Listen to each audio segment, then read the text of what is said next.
Act 4, Scene 1, England, a castle outside of London. Enter Hubert and 2 executioners with irons and rope. Heat me these irons hot, and look thou stand within the arras. When I strike my foot upon the bosom of the ground, rush forth and bind the boy which you shall find with me fast to the chair. Be heedful, hence and watch. I hope your warrant will bear out the deed. Uncleanly scruples fear you not. Look to it. Young lad, come forth. I have to say with you. Good morrow, Hubert. Good morrow, little prince. As little prince having so great a title, to be more prince as may be. You are sad. Indeed, I have been merrier. Mercy on me. Methinks nobody should be sad but I. Yet I remember when I was in France, young gentlemen would be as sad as night only for wantonness, by my Christendom. So I were out of prison and kept sheep, I would be as merry as the day is long. And so would I be here, but that I doubt my uncle practices more harm to me. He is afraid of me, and I of him. Is it my fault that I was Geoffrey's son? No, indeed, 'tis not. And I would to heaven I were your son, so you would love me, Hubert. I talk to him with his innocent prate. You will awake my mercy, which lies dead. Therefore I will be sudden and dispatch. Are you sick, Hubert? You look pale today. In sooth, I were you were a little sick, that I might sit with you all night and watch with you. I warrant I love you more than you do me. These words do take possession of my bosom. Read here, young Arthur. Oh, now, foolish room, turning dispietous torture out of door. I must be brief, lest resolution drop out at mine eyes and tender womanish tears. Can you not read it? Is it not fair writ? Too fairly, Hubert, for so foul effect. Must you with hot irons burn out both mine eyes? Young boy, I must. And will you? And I will. Have you the heart? When your head did but ache, I knit my handkerchief about your brows. The best I had, a princess brought it to me. And I did never ask it you again. And with my hand at midnight held your head, and like the watchful minutes to the hour, still and anon cheered up the heavy time, saying, what lack you? And where lies your grief? Or what good love may I perform for you? Many a poor man's son would have leaned still and ne'er spoken a loving word to you, but you at your sick service had a prince. Nay, you may think my love was crafty love and call it cunning do, and if you will, if heaven be pleased that you must use me ill, why then you must. Will you put out mine eyes, these eyes that never did nor never shall so much as frown on you? I have sworn to do it, and with hot irons must I burn them out. None but in this iron age would do it. The iron of itself, though heat red hot, approaching near these eyes, would drink my tears and quench this fiery indignation. And in the matter of mine innocence, nay, after that, consume away in rust for containing fire to harm mine eyes. Are you more stubborn hard than hammered iron? And if an angel should have come to me and told me Hubert should put out mine eyes, I would not have believed him. No tongue but Hubert's. Come forth. Do as I bid you do. Save me! Hubert, save me! My eyes are out even with the fierce looks of these bloody men. Give me the iron, I say, and bind him here. Alas, what need you be so boisterous, Rev? I will not struggle.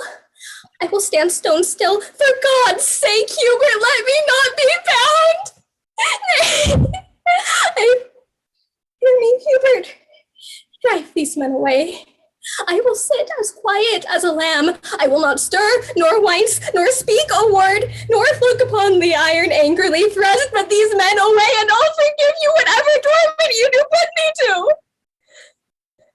Go stand within.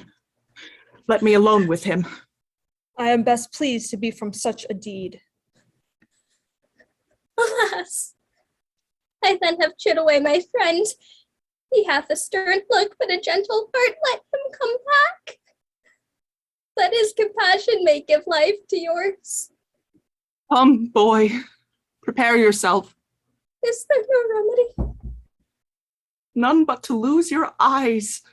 Oh, God! That there were but a mote in yours, a grain, a dust, a gnat, a wandering hair, any annoyance in that precious sense, then feeling what small things are boisterous there, your violent death must needs seem horrible. Is this your promise? Go to, hold your tongue. Hubert, the utterance of a brace of tongues must needs want bleeding for a pair of eyes. Let me hold not my tongue, let me not, Hubert, or Hubert, if you will, cut out my tongue so I may keep mine eyes. Oh, spare mine eyes, though to no use, but still to look on you. No, by my troth, the instrument is cold and would not harm me. I can heat it, boy. No, in good sooth, the fire is dead with grief, being created for comfort to be used in undeserved extremes. See else yourself, there is no malice in this burning coal. The breath of heaven hath blown his spirit out and strewed repentant ashes on his head. With my breath, I can revive it, boy.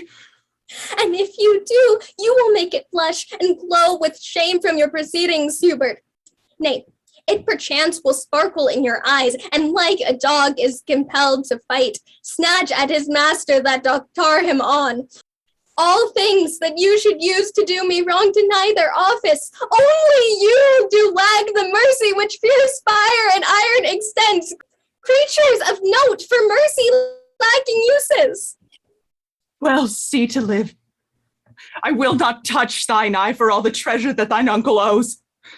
Yet I am sworn, and I did purpose, boy, with this very same iron to burn them out. Now you look like Hubert. All this while you were disguised. Peace, no more. Adieu, your uncle must not know, but you are dead. I'll fill these dogged spies with false reports, and, pretty child, sleep doubtless and secure that Hubert, for all the wealth of the world, will not offend thee. Oh, heaven! I thank you, Hubert. Silence! No more. And go closely in with me. Much danger do I undergo for thee.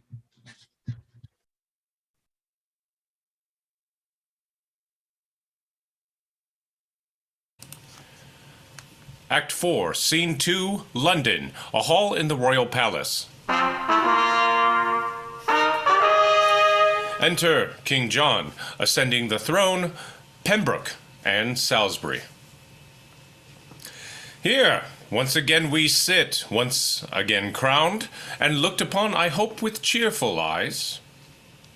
This once again, but that your highness pleased, was once superfluous. You were crowned before, and that high royalty was ne'er plucked off. The faiths of men ne'er stained with revolt. Fresh expectation troubled not the land with any longed for change or better state. Therefore, to be possessed with double pomp, to guard a title that was rich before, to gild the refined gold, to paint the lily, to throw perfume on the violet, to smooth the eyes or add another hue onto the rainbow, or with taper light to seek the beauteous eye of heaven to garnish its wasteful and ridiculous excess. But that your royal pleasure must be done, this act is as an ancient tale new told, and in the last repeating troublesome, being urged at a time unseasonable. In this, the antique and well-noted face of plain old form is much disfigured, and like a shifted wind unto its sail, it makes a course of thoughts to fetch about, startles and frights consideration, makes sound opinion sick and truth suspected for putting on so new a fashioned robe. When workmen strive to do better than well, they do confound their skill in covetousness, and oftentimes excusing of a fault doth make the fault the worse by the excuse, as patches set upon a little breach discredit more in hiding of the fault than did the fault before it was so patched. To this effect, before you were new crowned, we breathe our counsel, but it pleased your highness to overbear it. And we are all well pleased, since all and every part of what we would doth make it stand at what your highness will. Some reasons of this double coronation I have possessed you with, and think them strong. And more strong, when lesser is my fear, I shall endue you with. Meantime, but ask what you would have reformed that is not well, and well shall you perceive how willingly I will both hear and grant your requests. Then I, as one that am the tongue of these, to sound the purposes of all their hearts, both for myself and them, but chief of all, your safety, for the which myself and them bend their best studies, heartily request the enfranchisement of Arthur, whose restraint doth move the murmuring lips of discontent to break into this dangerous argument. If what in rest you have in right you hold, why then your fears, which as they say attend the steps of wrong, should move you to mew up your tender kinsman and to choke his days with barbarous ignorance, and deny his youth the rich advantage of good exercise, that the time's enemies may not have this to grace occasions. Let it be our suit that you have bid us ask his liberty, which for our goods we do no further ask than wear upon our wheel. On you depending, counted your wheel, we have his liberty. Let it be so. I do commit his youth to your direction. Ah, Hubert, what news with you? This is the man should do the bloody deed. He showed his warrant to a friend of mine. The image of a wicked, heinous fault lives in his eye. That close aspect of his does show the mood of a much troubled breast. And I do fearfully believe 'tis done what we so feared he had a charge to do. The color of the king doth come and go between his purpose and his conscience, like heralds twixt two dreadful battle sets. His passion is so ripe it needs must break. And when it breaks, I fear will issue thence the foul corruption of a sweet child's death. We cannot hold mortality's strong hand. Good lords, although my will to give is living, the suit which you demand is gone and dead. He tells us Arthur is deceased tonight. Indeed, we feared his sickness was past cure. Indeed, we heard how near his death he was before the child himself felt he was sick. This must be answered either here or hence. Why do you bend such solemn brows on me? Think you I bear the shears of destiny? Have I commandment on the pulse of life? It is apparent foul play, and 'tis shame that greatness should so grossly offer it. So thrive it in your game, and so farewell. Stay yet, Lord Salisbury. I'll go with thee, and find the inheritance of this poor child, his little kingdom of a forced grave. That blood which owed the breath of all this isle, 3 foot of it doth hold, bad world the while. This must not be thus born. This will break out to all our sorrows, and ere long, I doubt. They burn in indignation. I repent. Oh, there is no sure foundation set on blood, no certain life achieved by others' death. Oh, a fearful eye thou hast. Where's that blood that I have seen inhabit those cheeks? So foul a sky clears not without a storm. Pour down thy weather. How goes all in France? From France to England. Never such a power for any foreign preparation was levied in the body of a land. The copy of your speed is learned by them, and then you should be told they do prepare. The tidings comes, they are all arrived. Ha! Where hath our intelligence been drunk? Where hath it slept? Where is my mother's care? That such an army could be drawn in France, and she not hear of it? My liege, her ears stopped with dust. The 1st of April died your noble mother. And as I hear, my lord, the Lady Constance, in frenzy died 3 days before. But from this rumour's tongue I idly heard, if true or false, I know not. Withhold thy speed. Oh, dreadful occasion. Oh, make a league with me till I have pleased my discontented peers. What? Mother dead? Oh, how wildly walks then my estate in France, under whose conduct came those powers of France that thou for truth gives out our landed here? Under the Dauphin. Ah! What's made me giddy with these ill tidings? Now what says the world to your proceedings? Do not seek to stuff my head with more ill news, for it is full. But if you be afeard to hear the worst, then let the worst unheard fall on your head. Bear with me, cousin. For I was amazed under the tide, but now I breathe again aloft the flood, and can give audience to any tongue, speak it of what it will. How I have sped among clergymen the sums I have collected shall express. But as traveling hither through the land, I find the people possessed with rumors, full of idle dreams, not knowing what they fear, but full of fear. And here's a prophet that I brought with me from forth the streets of Pomfrey, whom I found with many hundreds treading on his heels, to whom he sung in rude, harsh-sounding rhymes, that ere the next Ascension Day at noon, your highness should deliver up your crown. Thou idle dreamer, wherefore didst thou so? For knowing that the truth will fall out so.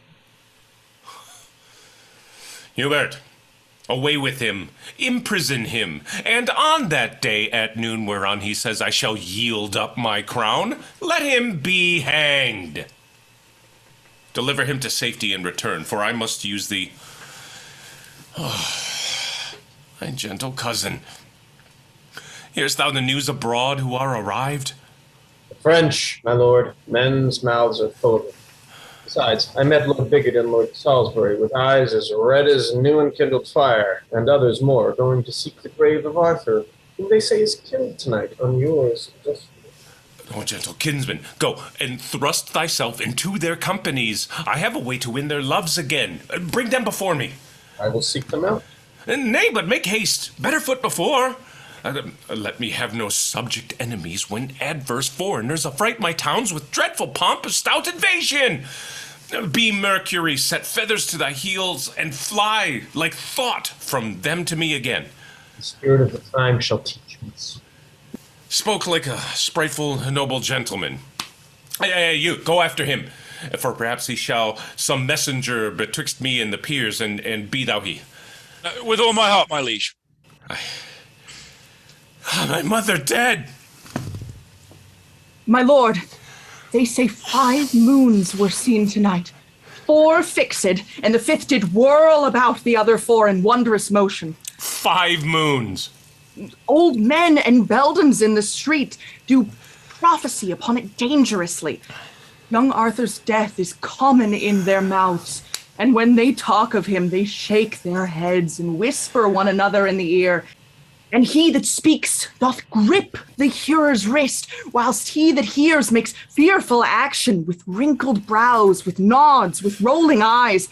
I saw a smith stand with his hammer, thus, the whilst his iron did on the anvil cool, with open mouth swallowing a tailor's news, who with his shears and measure in his hand, standing on slippers, which his nimble haste had falsely thrust upon contrary feet, told of a many thousand warlike French that were embattled and ranked in Kent, another lee unwashed artificer cuts off his tail and talks of Arthur's death. Why seekst thou to possess me with these fears? Why urgest thou so oft young Arthur's death? Thy hand hath murdered him. I had a mighty cause to wish him dead, but thou hadst none to kill him. No had, my lord. Why? Did you not provoke me? Oh, it is the curse of kings to be attended by slaves that take their humors for a warrant to break within the bloody house of life, and on the winking of authority to understand a law, to know the meaning of dangerous majesty, when perchance it frowns more upon humor than advised respect. Here is your hand and seal for what I did. Oh! When the last account twixt heaven and earth is to be made, then shall this hand and seal witness against us to damnation. How oft the sight of means to do ill deeds makes deeds ill done. Hadst not thou been by, a fellow by the hand of nature marked, quoted, and signed to do a deed of shame, this murder had not come into my mind. But, taking the note of thy abhorred expect, finding thee fit for bloody villainy, apt, liable to be employed in danger, I faintly broke with thee of Arthur's death, and thou, to be endeared to a king, made it no conscience to destroy a prince. My lord. But hadst thou but shook thy head, or made a pause when I spake darkly what I purposed, or turned an eye of doubt upon my face, as bid me tell my tale and express words, deep shame had struck me dumb, made me break off, and those thy fears might have wrought fears in me. But thou didst understand me by my signs, and didst in signs again parley with sin. Yea, without stop didst let thy heart consent, and consequently thy rude hand to act the deed which both our tongues held vile to name. Out of my sight, and never see me more. My nobles leave me, and my state is braved, e'en at my gates with ranks of foreign powers. Nay, in the body of this fleshly land, this kingdom, this confine of blood and breath, hostility and civil tumult reigns between my conscience and my cousin's death. Arm you against your other enemies. I'll make a peace between your soul and you. Young Arthur is alive. This hand of mine is yet a maiden and an innocent hand, not painted with the crimson spots of blood. Within this bosom never entered yet the dreadful motion of a murderous thought, and you have slandered nature in my form, which, howsoever rude exteriorly, is yet the cover of a fairer maid than to be butcher of an innocent child. Doth Arthur live? Oh, haste thee to the peers. Throw this report on their incensed rage, and make them tame to their obedience. And forgive my comment that my passion made upon thy feature, for my rage was blind, and foul imaginary eyes of blood presented thee more hideous than thou art. Though answer not, but to my closet bring the angry lords with all expedient haste. I conjure thee, but slowly, but run more fast.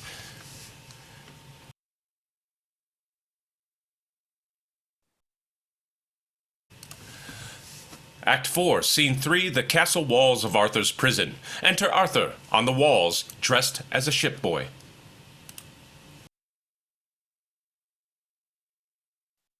All is high, and yet will I leap down. Could ground be pitiful and hurt me not. There's few or none do know me. If shipboy some skies, I'm afraid, and yet I'll venture it. If I get down and do not break my limbs, I'll find 1,000 shifts to get away.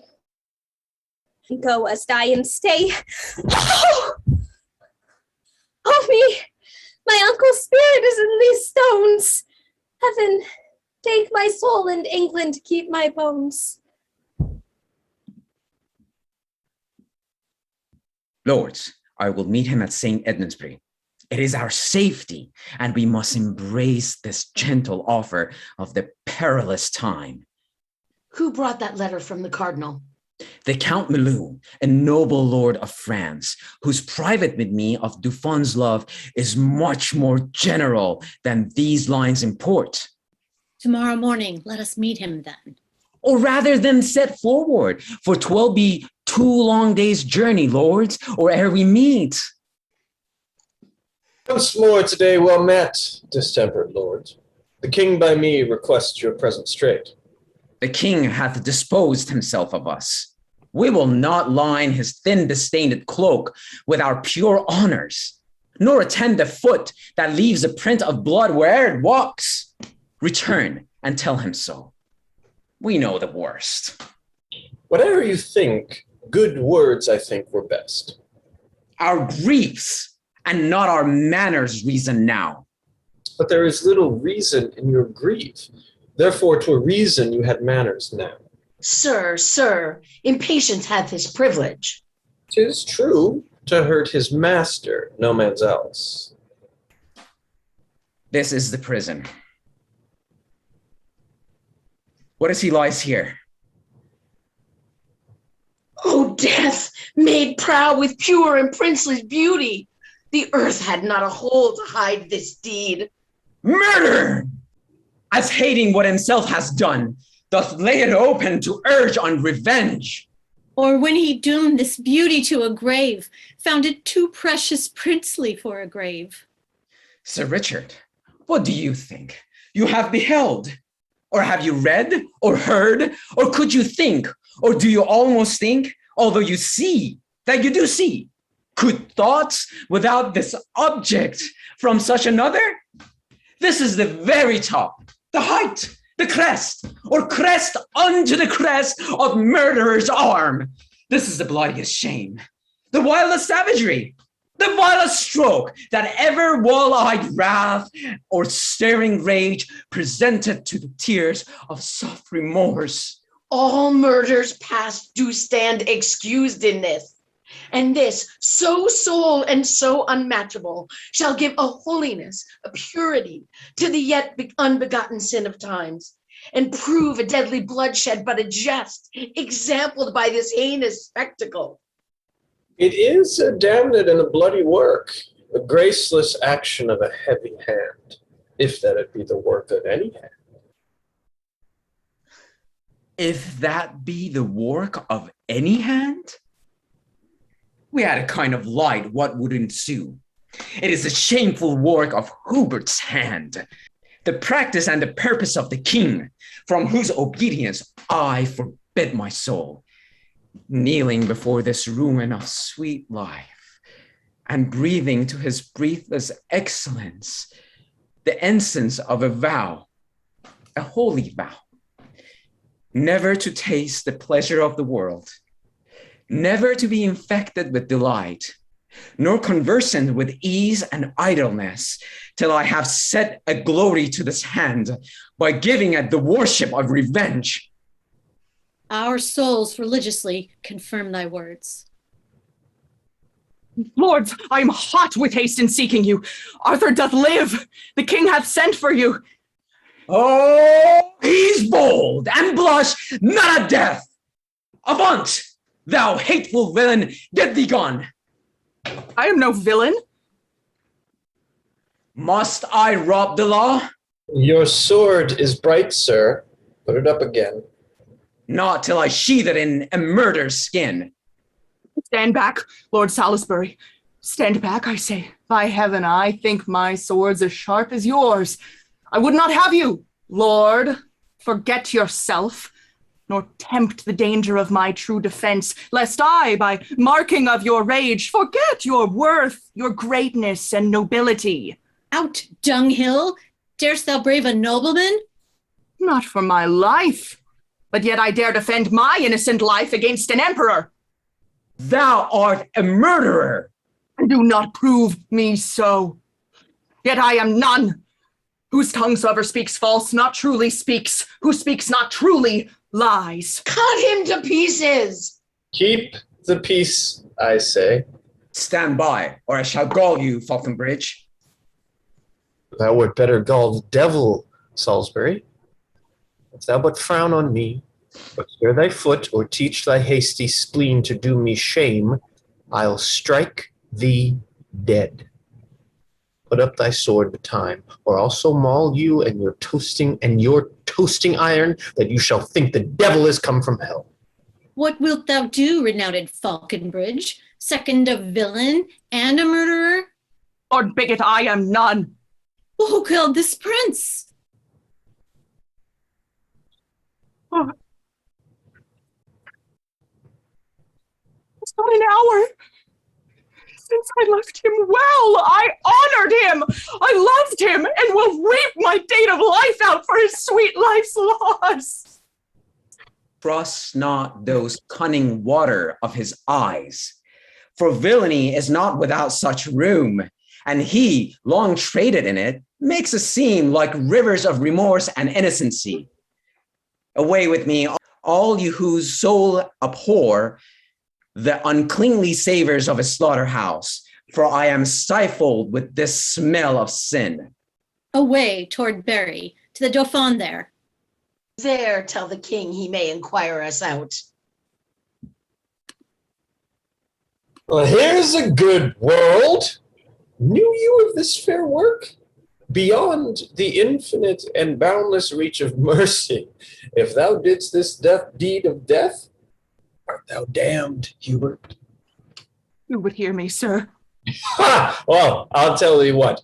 Thou art damned as black.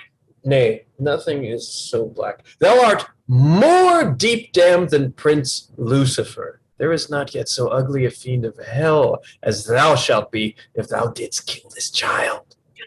On my soul. Thou didst but consent to this most cruel act. Do but despair. If thou wantst a cord, the smallest thread that ever spider twisted from her womb will serve to strangle thee. A rush will be a beam to hang thee on. Or wouldst thou drown thyself? Put a little water in a spoon, and it shall be as all the ocean, enough to stifle such a villain up. I do suspect thee very grievously. If I in act, consent, or sin of thought be guilty of the stealing that sweet breath which was imbounded in this beauteous clay, let hell want pains enough to torture me. I left him well. Go, bear him in thine arms. I am amazed, methinks, and lose my way among the thorns and dangers of this world. How easy dost thou take all England up? From forth this morsel of dead royalty, the life, the right, and truth of all this realm is fled to heaven. And England now is left to tug and scramble and to part by the teeth the unowed interest of proud swelling state. Now, for the bare picked bone of majesty doth dogged war bristle his angry crest and snarleth in the gentle eyes of peace. Now powers from home and discontents at home meet in one line, and vast confusion waits, as doth a raven on a sick fallen beast, the imminent decay of rested pomp. Now happy he whose cloak and cincture can hold out this tempest. Bear away that child, and follow me with speed. I'll to the king. 1,000 businesses are brief in hand, and heaven itself doth frown upon the land.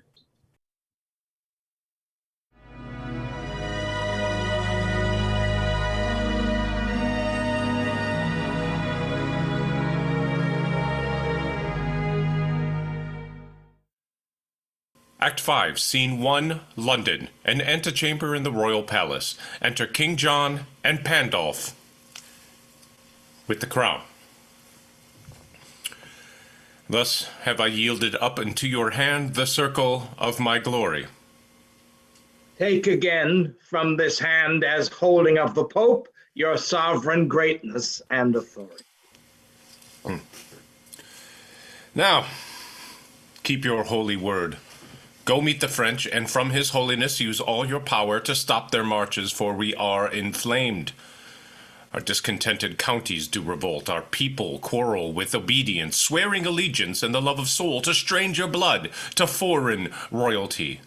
This inundation of mistempered humor rests by you only to be qualified. Then pause not, for the present time so sick that present medicine must be ministered, or overthrow incurable ensues. It was my breath that blew this tempest up upon your stubborn usage of the Pope, but since you are a gentle convertite, my tongue shall hush again this storm of war, and make fair weather in your blustering land. On this Ascension Day, remember well upon your oath of service to the Pope, go I to make the French lay down their arms. Is this Ascension Day? Did not the prophet say that before Ascension Day at noon my crown I should give off? And so I have.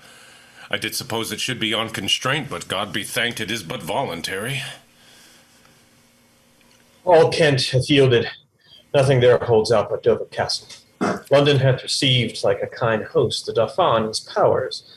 Their nobles will not hear you, but are gone to offer service to your enemy. And wild amazement hurries up and down the little number of your doubtful ground. Would not my lords return to me again after they heard young Arthur was alive? They found him dead and cast him into the streets, an empty casket where the jewel of life by some damned hand was robbed and came away. That villain Hubert told me he was alive! So, on my soul, he did, for aught he knew. But wherefore do you do? I look just sad. Be great in act as you have been in thought. Let not the world see fear and sad distrust govern the motion of a kingly eye. Be stirring as the time. Be fire with fire. Threaten the threatener and outface the brow of bragging horror. So shall inferior eyes that borrow their behaviors from the great grow great by your example and put on the dauntless spirit of resolution. Away and glister like the god of war when he intendeth to become the field. Show boldness and aspiring confidence. Well, shall they seek the lion in his den and fright him there? And make him tremble there? Oh, let it not be said! Forage and run to meet displeasure farther from the doors, and grapple with him ere he comes so nigh. The legate of the Pope hath been with me, and I have made a happy peace with him, and he hath promised to dismiss the powers led by the Dauphin. Oh, what inglorious league! Shall we, upon the footing of our land, send fair play orders and make compromise, insinuation, folly, and base truce to arms invasive? Shall a beardless boy, a cockered silken wanton, brave our fields and flesh his spirit in a warlike soil, mocking the air with colors idly spread, and find no check? Let us, my liege, to arms! Perchance the cardinal cannot make your peace. Or if he do, let it at least be said they saw we had a purpose of defense. Have thou the ordering of the present time. Away then, with good courage. Yet I know our party may well meet a prouder foe.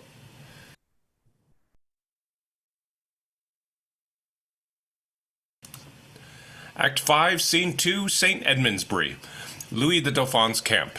Enter in arms Louis the Dauphin, Salisbury, Melun, Pembroke, and Bigot. My Lord Melun, let this be copied out and keep it safe for our remembrance. Return the precedent to these lords again, that having our fair order written down, both they and we, perusing o'er these notes, may know wherefore we took the sacrament, and keep our faiths firm and inviolable. Upon our sides it never shall be broken. And noble Dauphin, albeit we swear a voluntary zeal and unurged faith to your proceedings, yet believe me, Prince, I am not glad that such a sore of time should seek a plaster by contaminate revolt and heal the inveterate canker of one wound by making many. Oh, it grieves my soul that I must draw this metal from my side to be a widowmaker. Oh, and there where honorable rescue and defense cries out upon the name of Salisbury, But such is in the infection of the time that for the health and physic of our rights, we cannot deal but with the very hand of a stern injustice and confuse it wrong. And is it not pity? Oh, my grieved friends, that we, the sons and children of this isle, was born to see so sad an hour as this, when we step after a stranger, march up on her gentle bosom, and fill up her enemies' ranks. I must withdraw and weep upon the spot of this enforced cause, to grace the gentry of a land remote, and follow unacquainted colors here. But here, O nation, that thou couldst remove that Neptune's arms who clippeth thee about, would bear thee from the knowledge of thyself, and grapple thee unto a pagan shore, where these two Christian armies might combine the blood of malice in a vein of league, and not to spend it so unneighborly. A noble temper dost thou show in this, and great affections wrestling in thy bosom doth make an earthquake of nobility. Oh, what a noble combat hast thou fought, between compulsion and a brave respect! Let me wipe this honourable dew that silverly doth progress on thy cheeks. My heart hath melted at a lady's tears, being an ordinary inundation, but this effusion of such manly drops, this shower blown up by tempest of the soul, startles mine eyes, and makes me more amazed than had I seen the vaulty top of heaven, figured quite o'er with burning meteors. Lift up thy brow, renowned Salisbury, and with a great heart heave away this storm.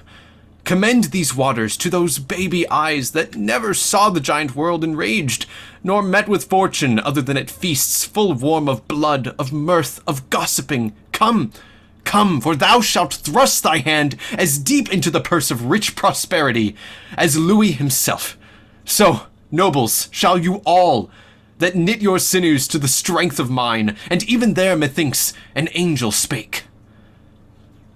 Look where the holy legate comes apace to give us warrant from the hand of God, and on our actions set the name of right with holy breath. Hail, noble Prince of France!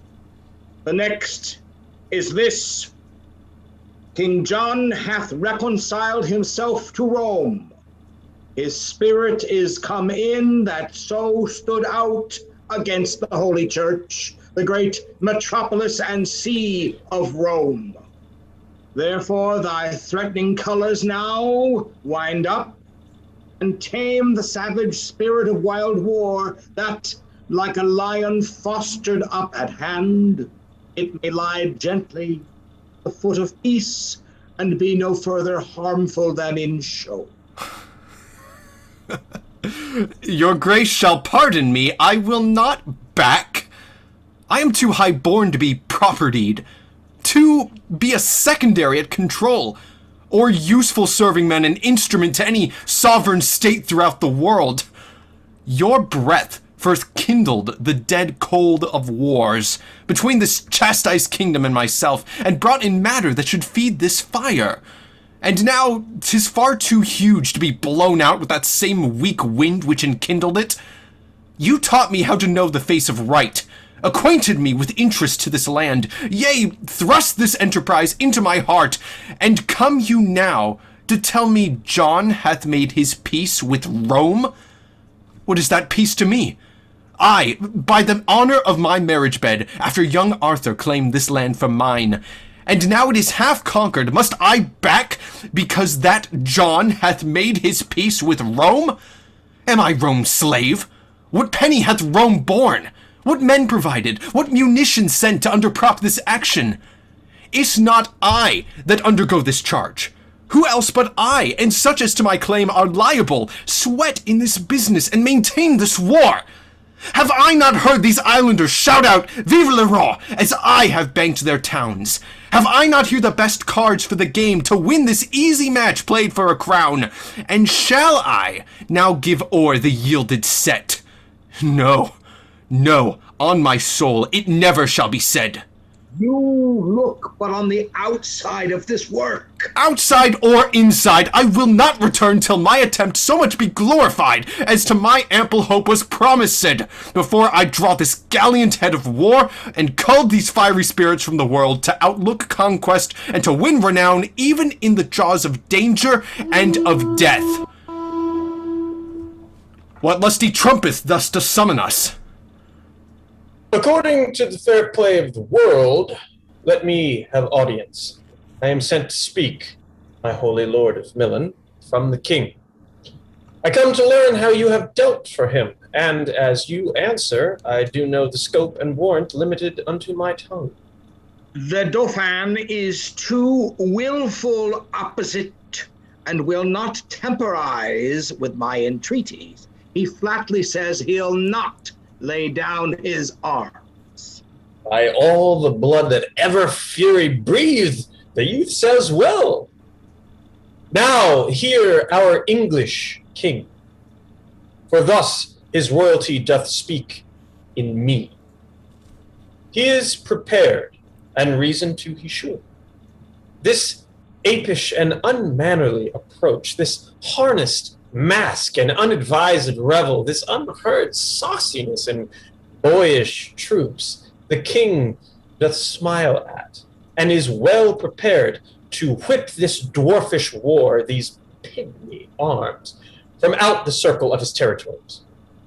That hand which had the strength, even at your door, to cudgel you and make you take the hatch, to dive like buckets in concealed wells, to crouch in litter of your stable planks, to lie like pawns locked up in chests and trunks, to hug with swine, to seek sweet safety out in vaults and prisons, and to thrill and shake even at the crying of your nation's crow, thinking this voice an armed Englishman. Shall that victorious hand be feebled here, that in your chambers gave you chastisement?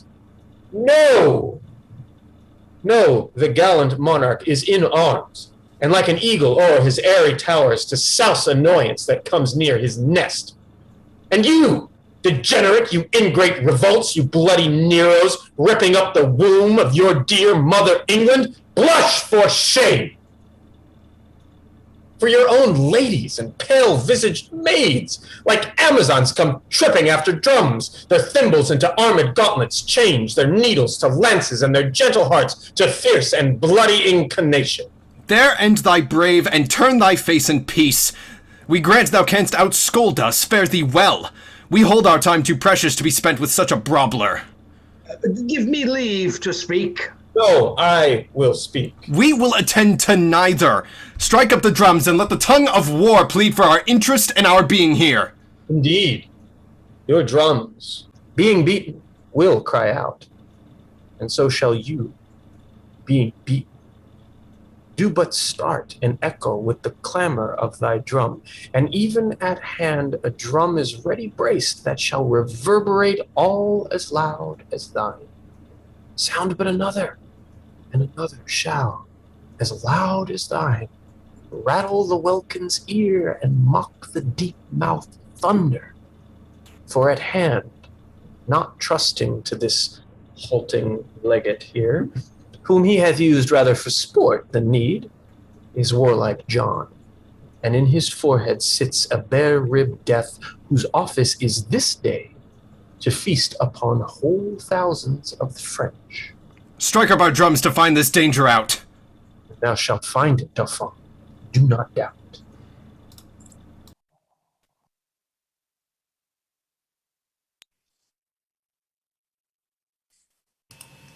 Act 5, Scene 3, beside the battlefield at St. Edmundsbury. Enter King John and Hubert.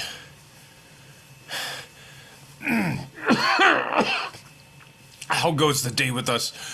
Tell me, Hubert. Badly, I fear. How fares your majesty? Oh, this fever that had troubled me so long lies heavy on me. My heart is sick. My lord, your valiant kinsman Falconbridge desires your majesty to leave the field and send him word by me which way you go. Tell him toward Swinstead. to the abbey there. Be of good comfort, for the great supply that was expected by the Dauphin here are racked 3 nights ago on Goodwin Sands. This news was brought to Richard, but even now, the French fight coldly and retire themselves. This tyrant fever burns me up and will not let me welcome this good news.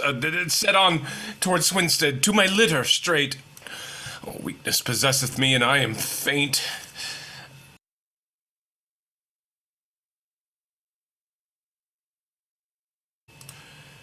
Act 5, Scene 4, another part of the battlefield. Enter Salisbury, Pembroke, and Bigot. I did not think the king so stored with friends. Up once again, put spirit in the French. If they miscarry, we miscarry too. That misbegotten devil, Falconbridge, in spite of spite, alone upholds the day. They say King John, sore sick, hath left the field.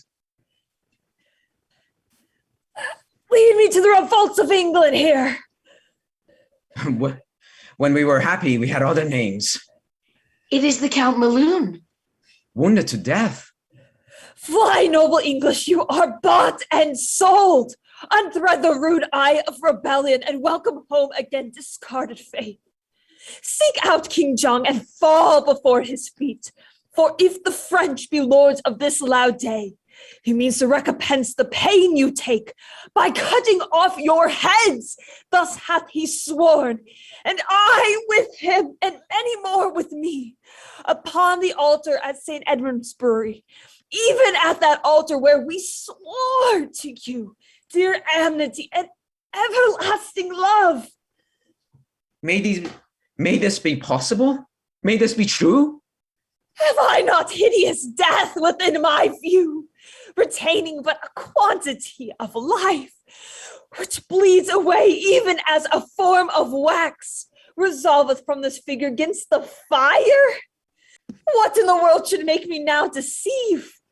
Should I lose the use of all deceit? Why should I then be false, since it is true that I must die here and live hence by truth? I say again, if Louis do win the day, he has forsworn, if ere those eyes of yours behold another daybreak in the east. But even this night, whose black, contagious breath already smokes about the burning crests of the old, feeble, and day-wearied sun, for even this ill night, your breathing shall expire, paying the fine of rated treachery, even with a treacherous fine of all your lives. If Louis, by your assistance, win the day, commend me to one Hubert with your king, the love of him and this respect besides, for that my grandsire was an Englishman, awakes my conscience to confess all this. In lieu whereof, I pray, you bear me hence, from forth the noise and rumor of the field, where I may think the remnant of my thoughts, in peace and part of this body and my soul, with contemplation and devout desires. We do believe thee, and beshrew my soul, but I do love the favor and the form of this most fair occasion, by the which we will untread the steps of damned flight, and like a bated and retired flood, leaving our rankness and irregular course, stoop low within these bound we have overlooked, and calmly run on in obedience, even to our ocean, to our great King John. My arms shall give thee help to bear thee hence, for I do see the cruel pangs of death right in thine eye. Away, my friends, new flight, and happy newsness that intends old right.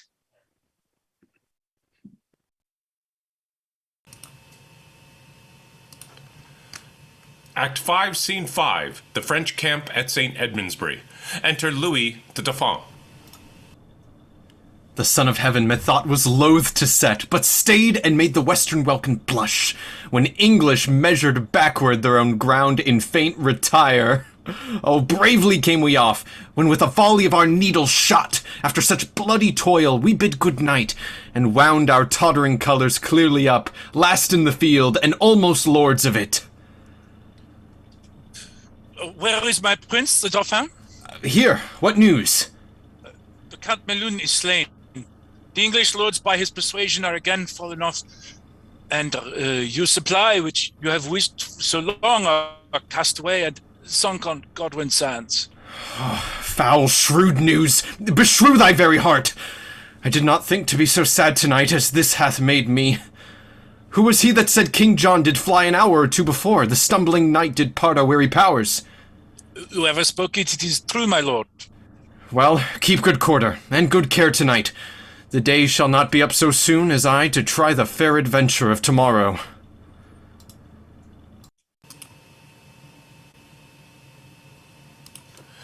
Act 5, Scene 6, before dawn the next morning. A road leading to Swinstead. Enter the bastard, approaching Hubert. Who's there? Speak ho! Speak quickly, or I shoot. Friend, what art thou?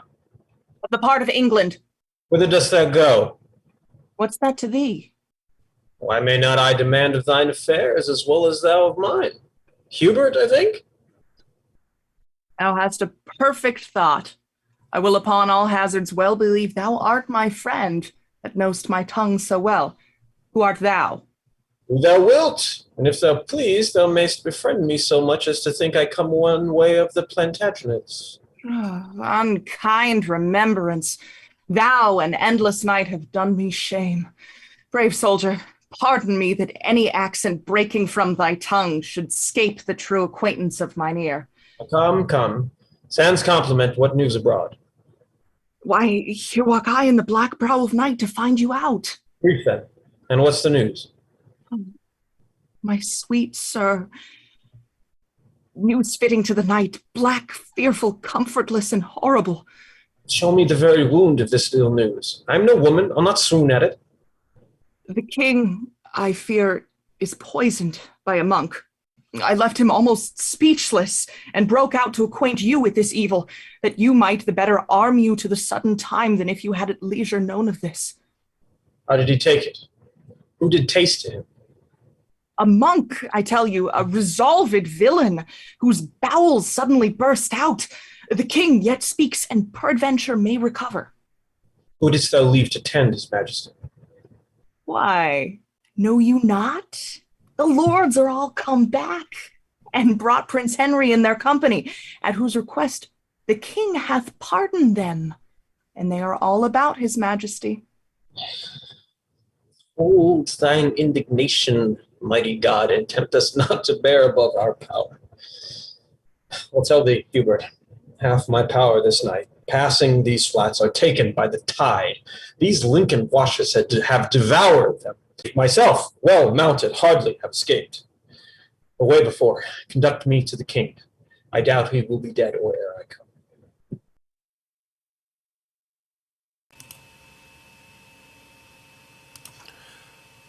Act 5, Scene 7, the orchard of Swinstead Abbey, later the same morning. Enter Prince Henry, Salisbury, and Bigot.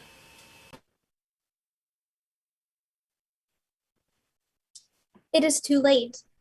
The life of all his blood is touched corruptibly, and his pure brain, which some suppose the soul's frail dwelling house, doth by the idle comments it makes foretell the ending of mortality.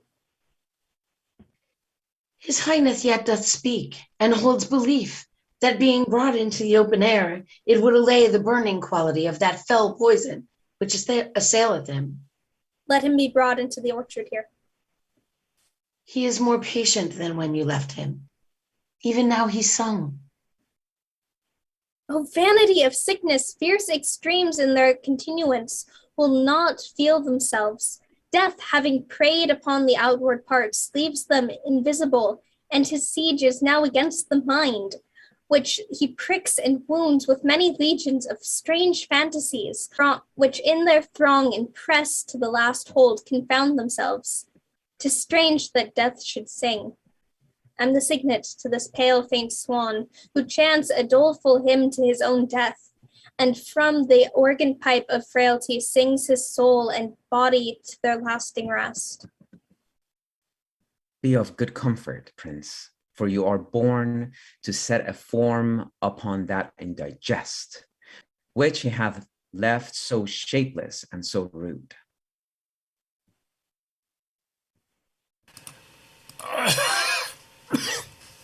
Hi. Mary. Now my soul hath elbow room. It would not out at windows nor at doors. There is so hot a summer in my bosom that all my bowels crumble up to dust. I am a scribbled form drawn with a pen upon a parchment, and against this fire do I shrink up. How fares your majesty? Poisoned, ill fare, dead, forsook, cast off, and none of you will bid the winter come to thrust his icy fingers in my maw, nor let my kingdom's rivers take their course through my burned bosom, nor entreat the north to make his bleak winds kiss my parched lips and comfort me with cold. I do not ask you much. I beg cold comfort. You are so straight and so ungrateful, you deny me that. Oh, that there were some virtue in my tears that might relieve you. The salt in them is hot. Within me is a hell, and there is poison, is as a fiend confined to tyrannize on unreprievable, condemned blood. Oh, I am scalded with my violent motion and spleen of speed to see your majesty. Cousin, thou art come to set mine eye. The tackle of my heart is cracked and burnt, and all the shrouds wherein my life should sail are turned into one thread, one little hair. My heart hath one poor string to stay it by, which holds but till thy news be uttered, and then all this thou seest is but a clod and module of confounded royalty. The Fawn is preparing hitherward. God, he knows how I shall answer him. For in the night, the best part of my power, as I upon advantage should remove, were in the washes, all unwarily devoured by the unexpected flood. You breathe these dead news in as dead an ear. My liege, my lord, but now a king, now thus. Even so must I run on, and even so stop. What surety of the world, what hope, what stay, when this was now a king, and now is clay? Art thou gone so? I do but stay behind to do the office for thee of revenge, and then my soul shall wait on thee to heaven, as it on earth hath been thy servant still. Now, you stars that move in your right spheres, where be your powers? Show now your mended face, and instantly return with me again to push destruction and perpetual shame out of the weak door of our fainting land. Straight let us seek, or straight we shall be sought. The Dauphin rages at our very heels. It seems you know not then so much as we. The Cardinal Pandulph is within at rest, who half an hour since came from the Dauphin, and brings from him such offer of our peace, as we with honor and respect may take with purpose presently to leave this war. He will rather do it when he sees ourselves well sinewered to our defense. Nay, 'tis in a manner done already, for many carriages he hath dispatched to the seaside, and put his cause and quarrel to the disposing of the cardinal, with whom yourself, myself, and other lords, if you think me this afternoon, will post to consummate this business happily. Let it be so. And you, my noble prince, with other princes that may best be spared, shall wait upon your father's funeral. At Worcester must his body be interred, for so he willed it. Thither shall it then. Happily may your sweet self put on the lineal state and glory of the land, to whom with all submission on my knee I do bequeath my faithful services and true subjection everlasting. And the like tender of our love we make, to rest without a spot forevermore. I have a kind of soul that would give you thanks, and knows not how to do it but with tears. Oh, let us pay the time but needful woe, since it hath been beforehand with our griefs. This England never did, nor never shall, lie at the proud foot of a conqueror, but when it first did help to wound itself. Now these her princes are come home again. Come the three corners of the world in arms, and we shall shock them. Naught shall make us rue, if England to itself do rest but true.